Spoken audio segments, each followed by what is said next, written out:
ganda niya ngayon, dapat lang. Mura na kasi mag-date dahil may yellow card na siya.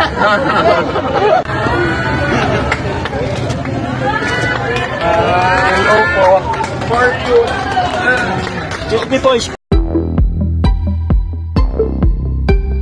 Sa kabila ng kanyang pakikipaglaban sa 11 autoimmune diseases, pinahanga ni Kris Aquino ang marami matapos siyang maglaan ng oras upang personal na bumisita sa Tarlac at sorpresahing batiin ang dating alkalde ng lungsod na si Susan Yap sa pagdiriwang nito ng kanyang ika-61 kaarawan.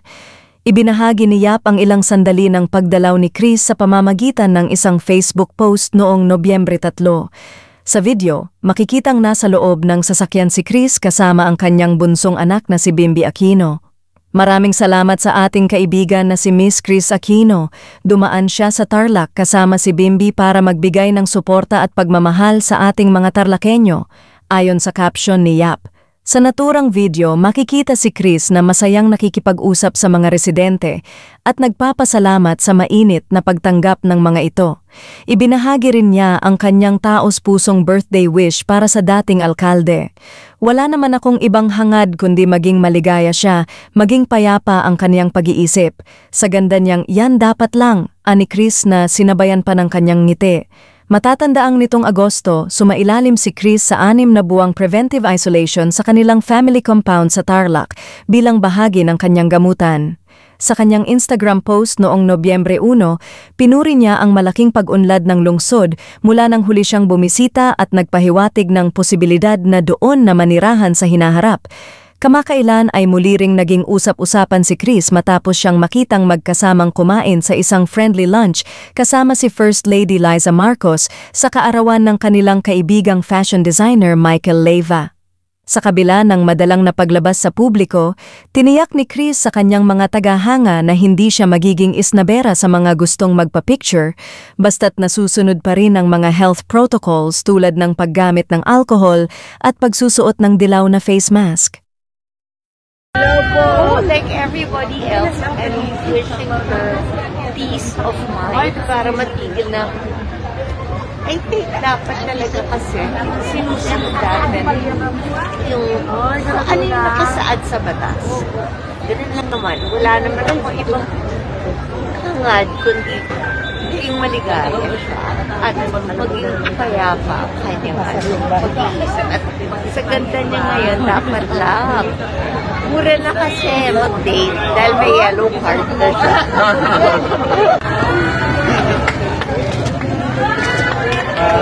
Hello po. For you. Excuse me po. Excuse lang po. Picture. Pare, gawan. Guante. Lim. Hi, Ma'am Chris. Hello.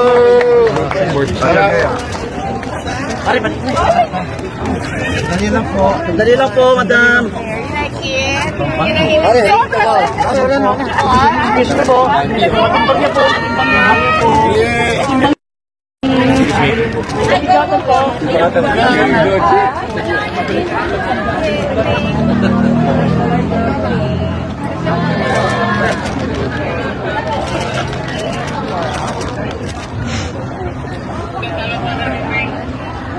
Ano po, Ma'am?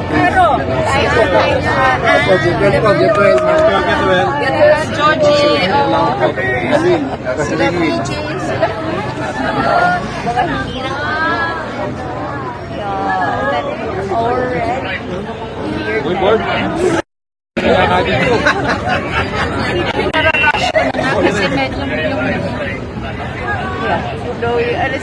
medyo gusto ko rin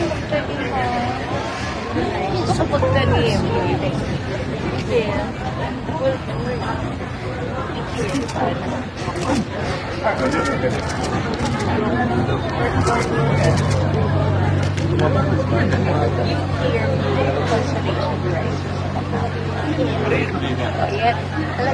I was just talking to Junjun. Yes. You know who your friends are. Sinabi niya sa akin Governor Linda. Sinabi niya, what's a pretty scene? Tapos yung ano, also si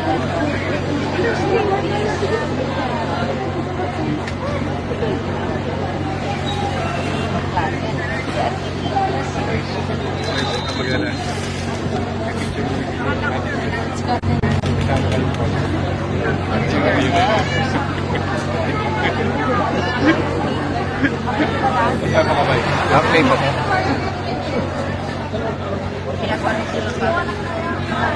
Tante, magaling na siya. Laba siya.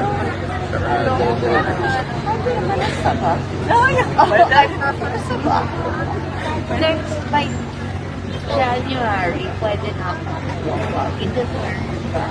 Ha? Ay, 1 taon eh. Okay, hawalay niya. Yeah, gusto hawalay niya. Basta na. Yeah, kasi Hindi po. ang baba naman. Ngayon. So, konting na inuubo. Ako yung nakawa. Walang puto po. Hindi, walang puto. Walang hihingi. Walang hihinga, bawal huminga.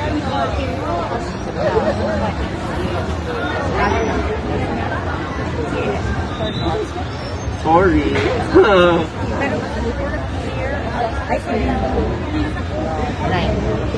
Idol! Harap ka naman dito! Hello po! Like everybody else, and wishing her peace of mind para matigil na. I think dapat talaga kasi sinusundan yung ano yung nakasaad sa batas. Ganun lang naman. Wala naman ako ibang hangad kundi maging maligaya siya at maging payapa ang kanyang pag-iisip. At sa ganda niya ngayon, dapat lang. Mura na kasi mag-date dahil may yellow card na siya.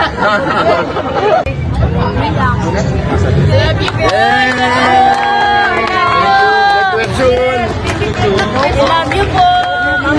Get well soon. Ingat po kayo! Ingat po! Bimbi, harap ka naman namin! Please fight me naman! Mamang ganda mo! Bimbi, thank you, Bimbi. PJ! Physical therapist. One of our counselors. Sorry po, sorry. You worked at the TPH for how many years? 11 years po. 11 years. At least Opo. Guwapo pa.